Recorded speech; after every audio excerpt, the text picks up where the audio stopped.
না যাই, কিন্তু আমাদের এত রকম ভাবে মাথাতে টুপি পরিয়ে দিয়েছে যে আমাদের আর লেজ তুলে দেখার ক্ষমতা হচ্ছে না এটা হাদিসে আছে কিনা। হুজুর যা বলছে তাই। এত বড় চিটার হুজুর, হ্যাঁ, সারা জীবন পরের বাড়ি মিলাদ করে, হুজুরের বাড়ি জীবনে মিলাদ হয় না। শবে বরাতের দিন বলছে 40 জায়গায় কোরআন খতম। কি বললাম বুঝলেন না? আমার মাদ্রাসায় তো প্রায় 6-7টা হাফেজ রাখা আছে শিক্ষক হিসেবে। তা ওদের যদি পড়তে বলা হয় আমার মনে হয় 8 থেকে 10 ঘন্টা লাগবে কোরআন খতম করতে। কি বললাম বুঝলেন? আর ও একটা বাড়িতে যাচ্ছে, হ্যাঁ বাড়ি আছো, হ্যাঁ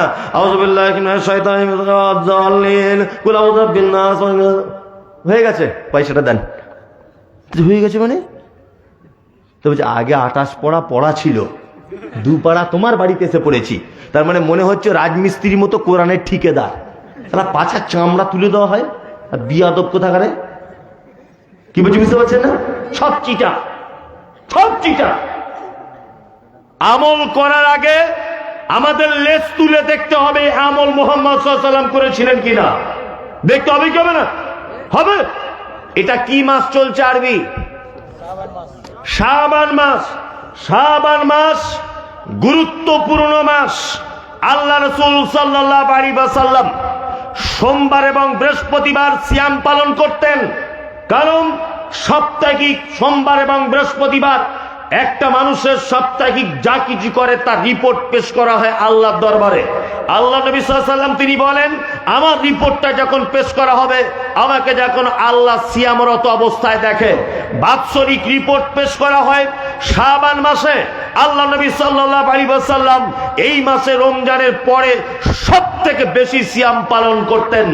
আর একটানা 15 দিন পর্যন্ত সিয়াম পালন করেছেন, মর্মে সহিহ হাদিস দ্বারা প্রমাণ পাওয়া কি যায়। আমরা রোজা রাখতে কেউ জানি না, রোজা রাখতে পারি না শাবানে, কিন্তু শাবানে একটা দিনের অপেক্ষায় বসে আছি, তার নাম শবে বারাত। হ্যাঁ, বুঝতে পেরে গেছি, আর বলা লাগবে না। এইটা বললেই সব লোক পালাবে। আমি ঠিক বলবো, ভয় নেই, ভয় নেই, ভয় নেই, ভয় করি না, আমি ঠিক বলছি। হ্যাঁ, আমরা নফল সিয়াম শাবানে পালন করি না, একটা দিনের অপেক্ষা আছি, তার নাম কি? শবে বারাত। শবে বারাত এটা কি জায়েজ আছে নাকি? সব কথা যে আপনাদের ব্যাপারে বলবো তা নয়। সোশ্যাল মিডিয়াতে এখন লাখ লাখ লোক দেখছে, কিছু বেদাতিরাও আছে, তাদের উদ্দেশ্য আমায় কিছু কথা বলতে হবে। বুঝতে পারছেন না? শবে বারাত এটা জায়েজ হবে কি করে? এই শব্দটাই তো একেবারেই বাজে।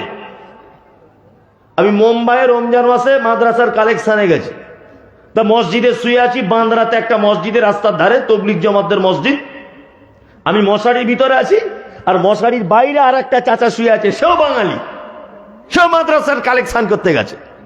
না, আমি মশারির ভিতরে শুয়েছি, ওখানে আমার মেলা বন্ধু বান্ধব ছিল, তারা মশারি দিয়েছে, ওকে মশারি দেয়নি, তো মশায় কামড় খেয়েছে। তা সারির সময়তে একজন উর্দু ভাষী, হিন্দি ভাষী বোম্বাইয়ের লোক ওকে জিজ্ঞাসা করছে, চাচা ঘুম কেমন হলো? হিন্দিতে বলছে, আর ও তো বাংলা পারে, উর্দু হিন্দি তো বুঝে না, বেশি লেখাপড়া জানে না, মাদ্রাসা আদায় টাদাই করে। ও তখন বলছে, ঘুম জিয়াদা হতা হয় লেকিন মশা খুব কামড়াতা হয়। কি বুঝতে পারছে না? হ্যাঁ, ঘুম জিয়াদা হতা হয়, মশা বহুত কামড়াতা হয়। আচ্ছা বলুন তো এটা কোন ভাষা? কোন ভাষা এটা? মিক্সচার। আমি অবাক, ওই হুজুর যে বারবার বলছে শবে বারাত, এর মাথাতে কি মগজ নাই? তাহলে সব গোবর ঘোড়া, সব ফার্সি শব্দ, মানে রাত। বারাত আরবি শব্দ। কি বললাম বুঝলেন? বারাত কি আরবি শব্দ, আর সব ফার্সি শব্দ, তাই তো? সব মানে রাত, বারাত মানে মুক্তি, মানে মুক্তির রাত, তাই তো? দুই দেশে দু রকমের ভাষা দিয়ে একটা শব্দ হয়। এই কোরআনের ভাষা কি? কথা বলুন। আরবি। ওতে একটাও ফার্সি শব্দ আছে? তেলেগু আছে? মারাঠি আছে? গুজরাটি আছে? নাই। হাদিসের ভাষা কিসের? আরবি। ওতে একটাও গুজরাটি ভাষা পাবেন না, ফার্সি ভাষা পাবেন? পাবেন না। হয়তো হাসিয়াতে কিছু কিছু ফার্সি ভাষা আগেকার দিনে যেগুলো প্রকাশনে পাওয়া গেছে ওইগুলো তো দেখতে পাওয়া যায়, কিন্তু মূল মানে আরবি যে হাদিসটা, মাতান, ওতে একটা অন্য কোনো ভাষা নেই। আছে তাহলে হাদিস আরবি, কোরআন আরবি, শবে বারাত এই শব্দ, এই ভেজাল শব্দ হাদিস কোরআনে থাকে? হ্যাঁ, তার মানে শব্দটারই কোনো অস্তিত্ব নেই। তো সুন্নত দূরের কথা, শব্দটারই কোনো অস্তিত্ব নেই। এবার আপনাদেরকে একটা মজার কথা বলি। শবে বরাতে আপনাদের আশেপাশে গ্রামে দেখবেন কিছু মেয়েরা হালুয়া টালুয়া করে, দেখেছেন তো আপনারা? আপনারা করেন না তো? করে না, তবে এরা খায়, খাওয়া যায় না, খায়, হ্যাঁ খাওয়া যায়, করা যায় না। হ্যাঁ, হালুয়া খাওয়া যায়, আবার খাওয়া যায়, কিন্তু শবে বরাতে না। এবার একটা চমৎকার কথা বলি। খালা হালুয়া করছে, তা জিজ্ঞেস করছি, খালা কি ব্যাপার? তো বলছে নবীজির দাঁত ভেঙে দিয়েছিল, নবীজি শক্ত জিনিস খেতে পারিনি, নরম নরম জিনিস খেত নবীজি, এই জন্য আমরা আজকে হালুয়া করেছি, সুন্নত পালন করছি। কি বলছি বুঝতে পারছেন? আচ্ছা ভালো কথা। এখানে একটা চমৎকার কথা বলে দিই। শবে বরাত আর কদিন পর, ইউটিউবাররা এগুলো ভালো করে করে নাও, আর কদিন পর, সেটা হচ্ছে এই শবে বরাত শাবানের 14 তারিখ দিবাগত রাত্রি, অর্থাৎ 15 তারিখে, তাই তো শবে বরাত হয়। খালা হালুয়া করেছে কত তারিখে? 15 তারিখ শাবানে। শাবান মাস পূর্ণ হতে কতদিন বাকি? 15 দিন। 15 তারিখে শবে বরাত করেছে, আর 15 দিন বাকি। শাবানের পরের মাসটার নাম কি? রমজান। রমজান মাস কতদিন? 29 বা 30, ধরে নেন 30। তাহলে ওদিকে 30 আর এদিকে 15, কতদিন হলো? 45 দিন, তাই তো? এইবার আপনাদেরকে বলি, রমজানের পরে মাসটার নাম কি? শাওয়াল। কোন মাস? শাওয়াল, যে মাসে আমরা ঈদ করি। শাওয়ালের 1 দিন, 2 তারিখ, 3 তারিখ, 4 তারিখ, 5 তারিখ, 6 তারিখ, 7 তারিখ উহুদের ময়দানে মুহাম্মদ সাল্লাল্লাহু আলাইহি ওয়াসাল্লামকে তীরের আঘাতে দাঁত ভাঙা হয়েছিল শাওয়াল মাসের 7 তারিখে। এ খালা যে হালুয়া করেছে, এ এত বড় শয়তান, আল্লাহর নবীর দাঁত ভাঙার 1 মাস 22 দিন আগে হালুয়া করেছে। এত বড় শয়তানে, এটা সুন্নত দূরের কথা, শয়তানি ছাড়া আর কিছু নয়। যারা শবে বরাতে হালুয়া করছেন শয়তানি। আবার দেখবেন মোমবাতি জ্বালাচ্ছে বাড়িতে। কি ব্যাপার? বলছে তোমার খালু আজকে রাতে বাড়ি আসবে কবর থেকে উঠে। দেখতে যেতে দরজা 3টে অসুবিধা হয়, মোমবাতি জ্বালিয়েছি দরজায়। ছাদের উপরে কি ব্যাপার? বলছে সিঁড়ি দিয়েও তো আসতে পারে, সিঁড়ি দিয়েও তো আসতে পারে তোমার খালু। খালু এদিকে নামাজ না পড়ে গেলে কবরে পাছার চামড়া গরম করে দিচ্ছে, আর খালু এদিকে আসবে। হ্যাঁ, এই গল্প করে কি করে না? আল্লাহ আল্লাহ আল্লাহ, তুমি আমাদের সঠিকভাবে আমল করা তৌফিক দান করো, আমিন আমিন আমিন। এইবার আপনাদেরকে আমল ইবাদত করার জন্য পৃথিবীতে পাঠিয়েছে, তাই তো?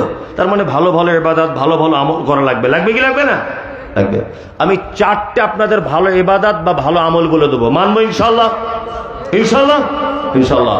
আল্লাহ তাআলা বলছেন, আল্লাযীনা ইউনফিকুনা ফিস সাররাই والضراء والكاظمين الغيظ والعافين عن الناس والله يحب المحسنين।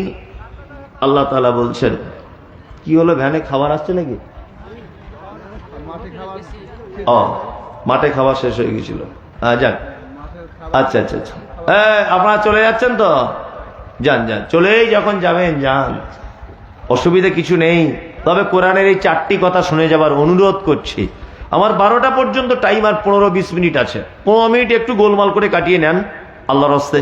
শেষ দুয়াটা বলে যাবো ইনশাল্লাহ। যাবো তো ইনশাল্লাহ? একটু কষ্ট হলেও যান। আল্লাহ তাআলা সর্বপ্রথম বলছেন ভালো কাজের ইবাদত, আল্লাযীনা ইউনফিকুনা ফিস সাররাই ওয়াজ যাররাই। পৃথিবীতে আমি 4টি লোককে সব থেকে বেশি ভালোবাসি। কটি লোককে? 4টি। 1, যারা সচ্ছলতায় এবং অসচ্ছলতায় সাদাকা করে, দান যারা করে। কি বলছি বুঝতে পারছেন? ইবাদতের জগতে যত ইবাদত আছে, এক আশ্চর্য ইবাদতের নাম কি? সাদাকা। আচ্ছা, সাদাকার দান এক না আলাদা? আলাদা, তাই তো? খেপা কথা। যার নাম সাদাকা তারই নাম দান। আরবিতে বলে সাদাকা, বাংলায় বলে দান। যার নাম লাউ তার নাম কদু, একই নাম। সাদাকা দুই প্রকারের, এক ফরজ, যেমন জাকাতুল ফিত্র, এটা কি ফরজ। আর আপনার মালের জাকাত, এটা কি ফরজ। বাকি যেগুলো সব নফল বা সুন্নত। কি বললাম বুঝলেন? জি, নফল দান এবং সাদকা কত গুরুত্ব আপনাকে একটা চমৎকার হাদিস বলে দিই। আল্লাহ নবী সাল্লাল্লাহু আলাইহি ওয়াসাল্লাম তিনি বলছেন, ইত্তাকুন নার ওয়ালাউ বিশিক্কি তামারিন, তোমরা জাহান্নাম থেকে বাঁচো, যে কোনো মূল্যে জাহান্নাম থেকে বাঁচতেই হবে, বাঁচার কিছু নেই। তুমি যে খাজুরটা খাচ্ছিলে ওই খাজুরটা আল্লাহ রাস্তাতে সাদকা করে দিয়ে হলেও তুমি জাহান্নামের আগুন থেকে বাঁচো, তোমাকে বাঁচতেই হবে জাহান্নাম থেকে। এখানে আর একটা কথা বলি, দান বা সাদাকা কেমন গুরুত্বপূর্ণ একটা কথা বলি। আচ্ছা, আপনাদের এলাকায় কোনো মানুষ যখন মারা যায়, মারা যাবার আগে তার বেটা, তার বেটি, তার বউ, তার বৌমারা পাশে বসে কি করে? গালে পানি দেয়, দেয় না? দেয়। হ্যাঁ, কি বলে? বাপ শেষ পানিটা খাও, খালু শেষ পানিটা খাও, দেয় না? তার মানে কি ওর এত পানি কি যা লেগেছে যে তোমার পানি ছাড়াও মরবে না, এরকম একটা ব্যাপার। জি, এই কে বলেছে এটা? ও তখন পানি চায়? খ্যাপা কোথাকারে।